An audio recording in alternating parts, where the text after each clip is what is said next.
नमस्कार, स्वागत है आपका कमोडिटी मुनाफे की मंडी में, जहां हम आपको कमोडिटी मार्केट की खबरों के साथ देश भर की तमाम मंडियों की खबरें भी लेकर आते हैं। साथ ही आपके लिए इंट्राडे, पोजीशनल और लॉन्ग टर्म के हिसाब से भी बेहतरीन ट्रेडिंग कॉल्स भी देने की कोशिश करते हैं। आज हमारे साथ 3 मेहमान हैं जो आपको अपनी पोजीशन बनाने में मदद करेंगे। मनोज कुमार जैन है पृथ्वी फिनमार्ट से, कुणाल शाह हैं निर्मल बंग से, नवीन माथुर हैं आनंद राठी से। आप तीनों मेहमानों का स्वागत है। चलिए सबसे पहले फटाफट से आज की टॉप 10 खबरें देख लेते हैं। गोल्ड और सिल्वर की अगर बात की जाए तो आज सुस्त चाल देखने को मिल रही है 55,000 के ऊपर। हालांकि एमसीएक्स गोल्ड अभी भी टिका हुआ है। चांदी की बात करें तो बेहद ही दायरे में कारोबार है, 69,700 रुपए के आसपास चांदी कारोबार कर रही है।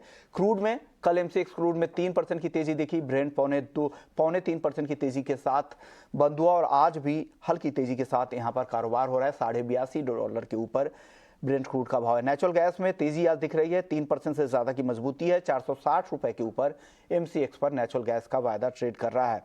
कॉपर 720 के आसपास है, मजबूत मांग से यहां पर कीमतों को सपोर्ट मिल रहा है। एग्री मार्केट की बात करें तो यहां पर भी तेजी का रुख है, हल्की तेजी के साथ मेन्था अब 1000 के बेहद करीब है। कॉटन हालांकि दिसंबर के वायदा की अब कोई जरूरत है नहीं, अब अनवाइंडिंग हो रही है, नए वायदा का इंतजार है कि कब तक नोटिफिकेशन आता है।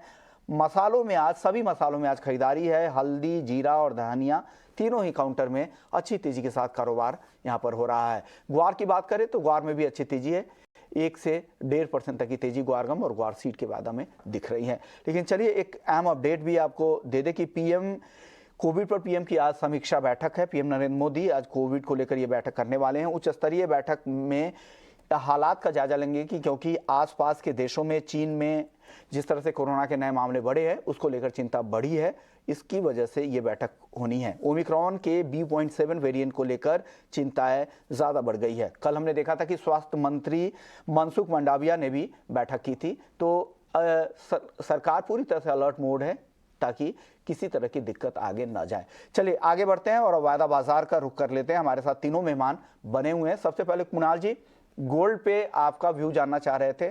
55,000 के ऊपर है, सारी चिंताएं जो आप मार्केट में हैं सारे लगता है फैक्टर इन हो चुका है, दायरे में बाजार घूम रहा है अब एमसीएक्स गोल्ड का। क्या 55,000 के ऊपर ट्रेडर्स को आप क्या सलाह दे रहे हैं, क्या करना चाहिए इन स्तरों पर? जी, गोल्ड के फंडामेंटल्स तेजी के है। गोल्ड के प्राइसेस में मंदी का रुझान नहीं है, पर मुझे लग रहा है आज एक प्रॉफिट टेकिंग देखने मिलेगा। हमने दो दिन लगातार शानदार रैली देखी है। जापान में जो डेवलपमेंट हुआ था उसके चलते हुए डॉलर इंडेक्स कमजोर हो गया था और उसके बाद हमने एक रैली देखी थी गोल्ड में। तो आज मुझे लग रहा है थोड़ा बहुत प्रॉफिट टेकिंग आ सकता है। अराउंड 54 800 750 तक नीचे गोल्ड आ सकता है। सिल्वर 69 200 300 तक देखने मिल सकता है। सो गोल्ड और सिल्वर दोनों में आज एक करेक्शन का माहौल हम देखेंगे, बट लंबा अगर इंट्राडे ट्रेडर्स है तो आप इंट्राडे के लिहाज से शॉर्ट कर सकते हैं, बट लॉन्ग टर्म अभी भी ध्यान तेजी का ही है और लॉन्ग टर्म तेजी बरकरार रहेगी। So for short term you can definitely आज 1-2 दिन के लिए थोड़ा बहुत प्रॉफिट टेकिंग के हिसाब से नीचे आएगा, ऐसा लग रहा है। Okay. नवीन माथुर जी, आपको क्या लग रहा है, क्या करना चाहिए गोल्ड के ट्रेडर और इन्वेस्टर्स को? आप क्या सलाह देंगे? 55,000 के अहम लेवल के आसपास है, रिकॉर्ड से बहुत ज्यादा दूर नहीं है। क्या मौजूदा स्तरों पर खरीदारी बनती है या क्या करें, अभी वेट करें नीचे नई खरीदारी करने के लिए? धन्यवाद विष्णु मोहन जी। जैसा कुणाल ने कहा, मैं सहमत हूं उनकी बात से। हो सकता है क्योंकि एक रैली आई है कंटिन्यूअस 2-4 दिन में गोल्ड के अंदर, तो हो सकता है कि आज जो हो प्रॉफिट बुकिंग हो जरूर, पर लेकिन short term view still positive for gold. Couple of the reasons. Dollar में हमने देखे डॉलर इंडेक्स में डेप्रिशिएटिव टोन। बैंक ऑफ जापान के अनाउंसमेंट के बाद कल वो भी एक बहुत बड़ा फैक्टर है जिसकी वजह से येन अप्रिशिएट हुआ। बॉन्ड यील्ड्स भी यूएस में कम हो रहे हैं, तो इसकी वजह से जो डॉलर इंडेक्स में है वो मतलब कि दबाव है वो बना रहेगा। डॉलर इंडेक्स डेप्रिशिएटिव मोड में रह सकता है एंड इसलिए थोड़ी सी और तेजी देखी जा सकती है। मींस अगर आप 2 या 4 हफ्ते की बात करें, 2 से 3 हफ्ते की बात करें, तो नीचे के स्तरों पे बाय करना चाहिए। तकरीबन 55,000 के आसपास का भाव है, 55,000 के आसपास का एमसीएक्स वायदा में। तो फरवरी जो कॉन्ट्रैक्ट है वो तकरीबन 54,700 to 800 पे बाय करके टारगेट जो है वो देखना चाहिए 55,200 और 300 का। पर स्टॉप लॉस जरूर लगाइए क्योंकि मार्केट्स वॉलेटाइल है विष्णु मोहन जी। तो तकरीबन 54,600 के आसपास का स्टॉप लॉस रिकमेंडेड रहेगा। The strategy would be for the next 2 to 3 weeks. Manoj ji, आपका व्यू गोल्ड और सिल्वर पर क्या है? आप क्या सलाह दे रहे हैं? नमस्कार विश्वमोहन जी। बिल्कुल, यहाँ पे जो लॉन्ग टर्म ट्रेंड की बात करें तो जैसा कुणाल ने बताया, दोनों ही प्रीशियस मेटल के लिए लंबी अवधि का जो नजरिया है वो पॉजिटिव है। लेकिन हमने यहाँ पे बैंक ऑफ जापान के जो निर्णय के बाद एक स्पाइक देखा था सोने और चांदी की कीमतों में, तो वो रैली थोड़ी सी पॉज होती हुई दिख रही है सोने की। तो थोड़ा सा यहाँ पे करेक्टिव डिप्स जो है वो सोने की कीमतों में देखने को मिल सकता है। कीमतें फिर एक बार 1800 से $1784 जो है वो टेस्ट कर सकती है इंटरनेशनल मार्केट में। लेकिन शॉर्ट की सलाह नहीं रहेगी, थोड़ा डिप का वेट करें। कहीं भी 54,600-700 की रेंज में आए तो वो फिर बाइंग के लिहाज से बेहतर लेवल होंगे। ट्रेंड अभी भी यहाँ पे पॉजिटिव है और अगर 3 से 4 हफ्ते की बात करें तो $1850-1860 जो है वो देखने को मिल सकते हैं। लेकिन यहाँ पे सोने के मुकाबले चांदी ज्यादा बेहतर लगती है अगर इंट्राडे में भी किसी को रणनीति बनाना है तो। चांदी में हमारा मानना है कि लोअर लेवल्स पर फिर एक बार 69,300 से 69,400 के जोन में अच्छे सपोर्ट जो है वो देखने को मिलेंगे। तो थोड़ा डिप मिलता है 69,350 के आसपास, तो वहां बाय करके चले 68,800 के स्टॉप लॉस है।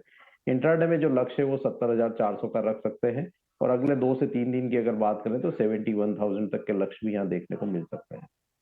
नवीन जी, आपको क्या लग रहा है? गोल्ड सिल्वर रेशियो की बात करें 77 के आसपास है, चांदी कितनी अट्रैक्टिव लग रही है मौजूदा स्तरों पर आपको? मुझे लगता है विश्वमोहन जी का चांदी में ज्यादा तेजी नहीं दिख रही है। मतलब कि अभी जो फैक्टर्स बने हैं कोविड को लेके दोबारा से कंसर्न्स, वो चांदी के लिए नेगेटिव हो सकते हैं with respect to industrial demand. And China में सबसे ज्यादा क्वेश्चंस उठ रहे हैं। The new variant of Omicron has also been there. So जो हमने देखा है उस वजह से हो सकता है दोबारा से जो अर्थव्यवस्था है उस पर क्वेश्चन उठे और द चाइनीज इकोनॉमी पे भी लार्जर क्वेश्चंस उठ सकते हैं। तो ओवरऑल जो ट्रेंड है वो थोड़ा सा न्यूट्रल ही रहेगा। पर हाँ, definitely gold versus silver, the silver may perform better if we hold this virus scare in due course of time. आपकी सलाह चांदी पर क्या बन रही है कुणाल जी? 69,600 के आसपास भाव है, इन स्तरों पर ट्रेडर्स के लिए क्या राय है आज? जी, आज मैं आपको सिल्वर में थोड़ा कॉन्ट्रा व्यू दूंगा।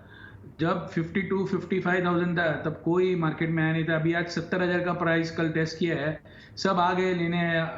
1 लाख रुपए का प्राइस हो जाएगा ये वो। ये जब ये सीन हुआ है तब पहले बढ़ने के पहले एक बार तो घटा है, तो मुझे तो लग रहा है एक घटेगा आज। और मंदी की बात नहीं कर रहा हूँ मैं, प्रॉफिट टेकिंग लग रहा है मुझे। सो एक बार नीचे में 68,000 या 67,500 ऐसे स्तर आपको दिखा देगा। I was just observing the behavior patterns of the overall participants, और 70,000 जिसको 55,000 में 50,000 दिखता था उसको 70,000 पे 1 लाख रुपीस दिख रहा है। सो ये these are the indicators, you know, कि शॉर्ट टर्म में करेक्शन ड्यू है थोड़ा बहुत। Profit taking, the word is profit taking. So profit taking लग रहा है मुझे सिल्वर में। आज तो शॉर्ट ही करना चाहिए, शॉर्ट करके ही आज जाना चाहिए। और कच्चे तेल को लेकर कुणाल जी क्या लग रहा है? कच्चे तेल में जिस तरह की तेजी कल रिकवरी दिखी थी, हालांकि कोविड को लेकर कंसर्न ज़्यादा जताया जा रहा है, ग्राउंड की स्थिति अभी तक पूरी तरह से क्लैरिटी नहीं है, लेकिन उसके बावजूद हमने देखा इंटरनेशनल मार्केट में रिस्की एसेट्स में भी खूब तेज़ी दिखी थी, चाहे वो यूरोप के मार्केट हो या यूएस के, और क्रूड में भी तेज़ी दिख रही है। क्या ये तेज़ी आपको कंटिन्यू होती दिख रही है क्रूड की, और क्या सलाह है क्रूड पर? देखिए, सबसे बड़ा जो चीज है जो मैं आपसे शेयर करना चाहूंगा, there is a big confusion in the market regarding the Covid and the China. So अगर ये कोविड इतना ही बड़ा कंसर्न है तो चाइना रीओपन नहीं होना चाहिए। और जो हिसाब से देख रहे हैं मेटल के प्राइसेस, कॉपर, पूरे विश्व में मैन्युफैक्चरिंग सेक्टर में मंदी है और कॉपर के प्राइसेस 680 से आज 720 का हाई मार दिया। 600 नीचे में 660 था। सो if you look at the fundamentals and the reality, so reality indicate कर रही है कि चाइना में ओपन अप ट्रेड जो है वो कंटिन्यू रहने वाला है। और चाइना अगर ओपन अप होता है तो कच्चे तेल में डिमांड कैसे कम होने वाली है। चाइना ओपन अप में एटलीस्ट 1 मिलियन बैरल की चाइना से डिमांड बढ़ जाएगी। ऑयल की मार्केट 1.5 मिलियन बैरल की सरप्लस में है। सो ऑयल यहाँ से तेजी होना चाहिए। बाई एट डिप्स की रणनीति अपनाइए। ओवरऑल ध्यान ऑयल में तेजी का है। 6470 से 80 के बीच में बाई कर सकते हैं। ऊपर में 66-6650 के लेवल्स आपको ट्रेड करते हुए देखने मिल सकते हैं। यानी बढ़िया व्यू। ये लग रहा है कि जिस तरह से चीन में उस तरह के रिस्ट्रिक्शंस नहीं हैं, अगर वहाँ पे हालात ग्राउंड पे इतने ज़्यादा ख़राब रहते जैसी आशंकाएं या जैसी खबरें फैल रही हैं, तो डेफिनेटली वहाँ पर इतनी भी रीओपनिंग की बात नहीं होती। आप सहमत हैं नवीन जी? आप क्या राय दे रहे हैं? क्रूड में क्या करना चाहिए मौजूदा स्तरों पे, या यहाँ पर डिप में, या क्या करना चाहिए इस तेजी के बाद? विष्णु मोहन जी, बाय करना चाहिए डिप्स में। इन्वेंट्री लेवल्स नेगेटिव आए थे, डॉलर इंडेक्स डेप्रिशिएट हो रहा है। मुझे लगता है कि जो कंसर्न्स हैं, जैसे मैंने सिल्वर के बारे में भी कहा, जो कंसर्न्स हैं अगर उनको ठीक से टैकल कर लिया गया तो जो पहले कोविड के टाइम पे फर्स्ट और सेकंड वेव में प्रॉब्लम्स हुई थी वो मेरे ख्याल से इस बारी नहीं होंगी। And China is the largest consumer of both the industrial metals and particularly the energy products too, apart from the eurozone. So I think overall trend positive ही है, and with that respect a buy strategy for the next 2 to 3 months हम recommend करेंगे। तकरीबन जो जनवरी वायदा है वो dips पे bye करना चाहिए 6480 के आसपास। अगर अभी का भाव देखें तो 6520 चल रहा है, और 6650 और 6700 का टारगेट होना चाहिए। स्टॉप लॉस 6400 का लगाएं क्योंकि मार्केट्स वॉलेटाइल है। रिकमेंडेशन डेफिनेटली स्टॉप लॉस लगाने की हर एक ट्रेड पे रहेगी क्योंकि मार्केट्स वॉलेटाइल है। ओके मनोज जी, आपसे मैं ऑप्शंस की रणनीति जानना चाह रहा हूं। क्या 6600 के स्ट्राइक की ऑप्शंस खरीदना चाहिए क्या कच्चे तेल में? अगर दोनों जानकारों को लग रहा है, कुणाल जी को और नवीन जी को, कि यहाँ पर तेजी का रुख रहेगा, तो 6600 की स्ट्राइक अभी 275 रुपए के आसपास का प्रीमियम है, क्या खरीदने की सलाह आप देंगे क्या? कच्चे तेल में आज मेरी यहाँ बाइंग की सलाह नहीं रहेगी विष्णु मोहन जी, क्योंकि हमने पिछले 2-3 सेशन में अच्छी रैली देखी है। डिस्पाइट यहाँ पे हमने इन्वेंट्री में कल डिक्लाइन देखा है यूएस में, तो वो एक ऑलरेडी फैक्टर्ड इन है, लेकिन हम यहाँ पे जो कोविड के केसेस है उनको इग्नोर नहीं कर सकते। दूसरा, यहाँ पे ये वीकेंड में यूएस में स्टॉर्म की खबरें भी आ रही है, तो उसके चलते भी डिमांड जो एक बार प्रभावित हो सकती है। 78-79 ये WTI के लिए एक रेजिस्टेंस जोन है, तो यहाँ पे एक हल्की जो है प्रॉफिट बुकिंग देखने को मिल सकती है कच्चे तेल में। तो यहाँ पे आज कच्चे तेल में मेरे कोई ट्रेड की सलाह नहीं रहेगी, लेकिन मुझे लगता है कि नेचुरल गैस में यहाँ पे थोड़ा जो है स्पाइक देखने को मिल सकता है। 455-56 की रेंज मिले तो बाय करके चलना चाहिए 446 के स्टॉप लॉस से। ऊपर में 472 से 475 तक का लक्ष्य जो है वो ले सकते हैं। यानी मनोज जी को लगता है कि क्रूड की कॉल अवॉइड कीजिए, नेचुरल गैस खरीदे 455 में, 472 तक जा सकता है, 446 का स्टॉप लॉस लगा ले। नेचुरल गैस 3% ऊपर है। कुणाल जी, आप क्या सलाह देंगे नेचुरल गैस में? आपको भी लग रहा है ये तेजी कंटिन्यू होगी, ट्रेंड के साथ जाएं? नेचुरल गैस में मेरा कोई व्यू नहीं है, क्योंकि ये कमोडिटी में अगर आप देखेंगे एवरी डे 30-40 रुपया कोई रीजन आता नहीं है, फिर भी मूवमेंट आ जाती है। So no view in natural gas. Naveen ji, आप कुछ ऐड करना चाहेंगे नेचुरल गैस के लिए? तेजी रहेगी विष्णु मोहन जी 2-1 हफ्ते में। तो 455 जो दिसंबर का वायदा है वो अगर डिप्स पे मिले तो 455 के लेवल पे बाय करना चाहिए। 445-47 के आसपास का स्टॉप लॉस लगाइए, और टारगेट जो है 470 के 75 के देखे जा सकते हैं। एंड जो व्यू है वो शॉर्ट टर्म है, 3 से 4 हफ्ते में। ओके कुणाल जी, आप चीन रीओपनिंग पर बुलिश है, आपको लग रहा है कि वहां पर डिमांड क्रूड की, बेस मेटल्स की भी बढ़ेगी, तो मेटल में आज क्या खरीदने की सलाह दे रहे हैं आप? मेटल में ऑलरेडी बहुत ही हमने अच्छी रैली देखी है, तो थोड़ा करेक्शन आएगा उस पर मैं कॉपर रिकमेंड करूंगा। 711-12 के आसपास कॉपर बाई कर रहे हैं, 717-18 के आसपास फिर से आता है तो प्रॉफिट बुक करें, because already 40 rupees upside we have seen in this kind of economic scenario. So current market price पे बाय करने ऐसा नहीं लग रहा है, थोड़ा डिप पे बाय करने जैसा लग रहा है। और ओवरऑल लंबी तेजी नहीं, ट्रेडिंग के लिए सही तेजी करनी चाहिए। 708 का स्टॉप लॉस रखना चाहिए। सो ट्रेडिंग के हिसाब से नीचे में कॉपर बाय कर सकते हैं, दैट्स इट। 708 रुपए के स्टॉप लॉस को जरूर ध्यान रखिएगा। जब भी डिप मिले, डिप में खरीदारी की सलाह, कॉपर खरीदने की एक कॉल कुणाल जी की तरफ से। मनोज जी, आपकी टॉपिक क्या है बेस मेटल्स में आज? मेटल्स में यहाँ कॉपर जो है वो ओवरऑल बेस मेटल पैक में बेहतर लगता है, और अभी हम देख रहे हैं कि एलएमई के ऊपर कीमतें जो है 8,300 8,400 डॉलर के दायरे में ट्रेड कर रही है, और वहां पे सस्टेन होती हुई भी दिख रही है। इंट्राडे के लिहाज से अगर मैं बात करूं तो 718 के ऊपर कीमतें टिके तो फिर यहाँ लॉन्ग करना चाहिए। जो स्टॉप लॉस रहेगा वो 712 का रहेगा, 727 का लक्ष्य रख सकते हैं। अगर मैं 1 से 2 महीने की बात करूं तो ओवरऑल बेस मेटल पैक में सबसे जो बढ़िया बेहतर जो पिक लगती है वो कॉपर ही लगती है। और अगर 2 महीने का व्यू लेकर के चलेंगे तो 760 तक के स्तर भी यहाँ पे देखने को मिल सकते हैं। यानी बहुत सिमिलर रहा है। कुणाल जी को भी लग रहा है कॉपर खरीदे, मनोज जी को भी लग रहा है, लेकिन स्टॉप लॉस के लेवल अलग अलग है। 712 रुपये का स्टॉप लॉस मनोज जी दे रहे हैं और 708 रुपये का स्टॉप लॉस कुणाल जी दे रहे थे। नवीन जी, आपकी टॉप पिक क्या होगी, क्या लग रहा है बेस मेटल्स में क्या होगा, और कहीं पे अगर खरीदारी करनी चाहिए तो वो कौन सा काउंटर होगा मेटल में आज? थोड़ा सा वेट एंड वॉच करना चाहिए विश्व मोहन जी, क्योंकि काफी ज्यादा, एक तो सबसे पहली बात है कि कोविड का जो फैक्टर है वो दोबारा से उभर कर आया है, और दूसरा जहां तक इकोनॉमी का सवाल है, मेरे ख्याल से 10-15 दिन के दायरे में कुछ होने वाला नहीं है, क्योंकि सारे इंटरनेशनल मार्केट्स मोर और less would be very less liquid because of the Christmas holidays in the Western world. So मेरे ख्याल से थोड़ा सा वेट एंड वॉच करके आना चाहिए। जब क्रिसमस की छुट्टियां खत्म हो तो जनवरी में जो फंडामेंटल्स हैं वो देख के इंडस्ट्रियल मेटल में एंट्री करनी चाहिए। और जब तक लगता है कि एक हफ्ते 10 दिन के अंदर कुछ clarity with respect to Covid in China would also come in, but then Christmas holidays 10 days 15 days, so I would say that be out of the markets, because the markets would be quite illiquid at this particular point of time as we normally see. चलिए, अब base metals के बाद अब currency market की बात कर लेते हैं। कुणाल जी, क्या लग रहा है? 82 रुपये 66 पैसे 82.66 के लेवल पर है डॉलर के मुकाबले रुपया। आज मजबूती दिखा रहा है, करीब करीब 15 पैसे की मजबूती है। क्या करना चाहिए करेंसी में, क्या लग रहा है? USD/INR में आज अगर देखेंगे तो 20 से 25 पैसे की आपको वीकनेस देखने मिल सकती है, इवन दो इंडिया का करंट अकाउंट फिस्कल डेफिसिट का नंबर भी हायर आएगा। सो कोविड को चलते हुए 20 से 25 पैसे की आपको इंडियन रुपी में अपसाइड देखने मिलेगी। नवीन जी, आपका व्यू करेंसी मार्केट पर?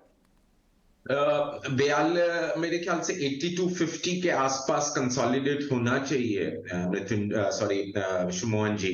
82 and 8250 would be something to look out for, basis the entire fundamentals for the country and whatever is happening in the global world. Dollar depreciation से कुछ support मिल सकता है रुपये को, और वो मिला भी है। 15 पैसे 16 पैसे आज अप्रिशिएट हुआ भी है रुपये। तो मेरे ख्याल से 82 and 8250 के आसपास rupee for a short term would consolidate, और यही लगा है।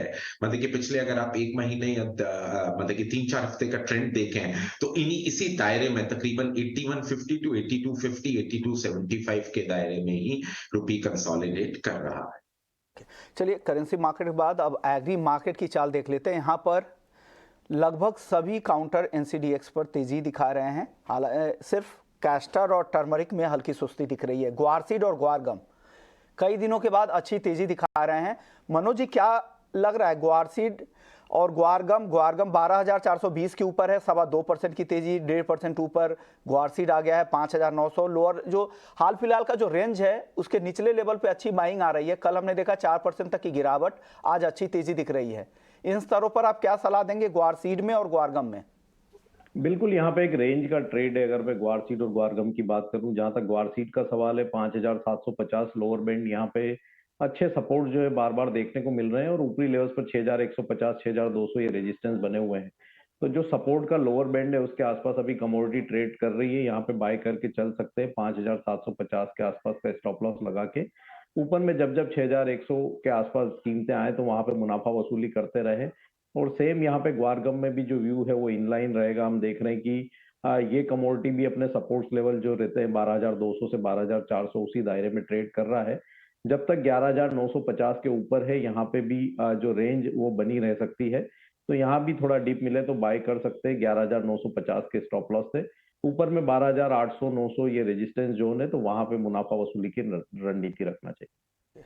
कुणाल जी, कल सारे ही एग्री काउंटर में तेज गिरावट दिखी थी कोविड के मामलों की चिंता की वजह से, लेकिन आज वापस से रिकवरी दिख रही है। हालांकि ज़्यादातर यहाँ पर जो एग्री एक्सपोर्ट रिलेटेड है, चाहे वो ग्वारगम हो या स्पाइसेस की बात हो, इस वजह से कल दबाव दिखा था, लेकिन आज वापस से तेजी दिख रही है। क्या लग रहा है ग्वारसीड और ग्वारगम में आपको यहाँ से? गुआर सीड में ध्यान तेजी का है। गुआर सीड करेक्शन पे बाय करना चाहिए। इंडिया में कैरी फॉरवर्ड स्टॉक कम है, प्रोडक्शन भी कम है। सो गुआर सीड में ये जो थोड़ी बहुत भी आप देखेंगे तेजी ये कंटिन्यू रहेगी। 6,200 का टारगेट के लिए बाय करना चाहिए।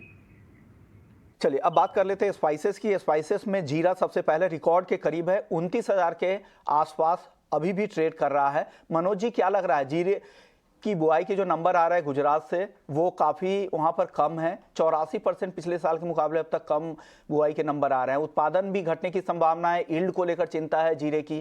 क्या इस वजह से तेजी कहाँ तक जा सकती है, जीरे की ऊंचाई कहाँ तक आप देख रहे हैं? क्या 30,000 का लेवल जल्द दिख सकता है जीरे पर?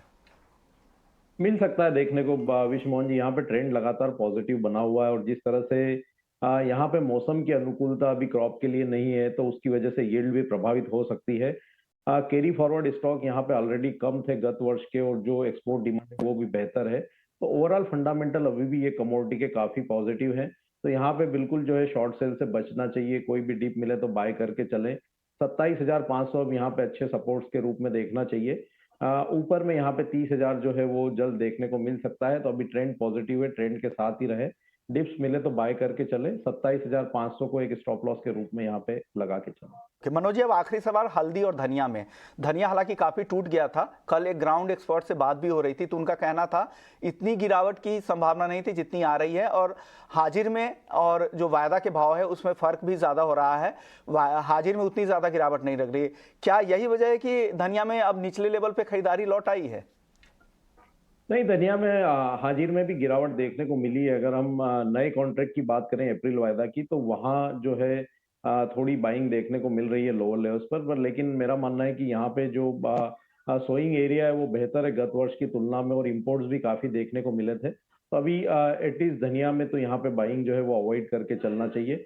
100-200 रुपए की बढ़त पे फिर यहाँ रेजिस्टेंस देखने को मिल सकते हैं। वहीं अगर टर्मरिक की बात करें तो यहाँ भी लोअर लेवल से अच्छी रिकवरी देखने को मिली थी।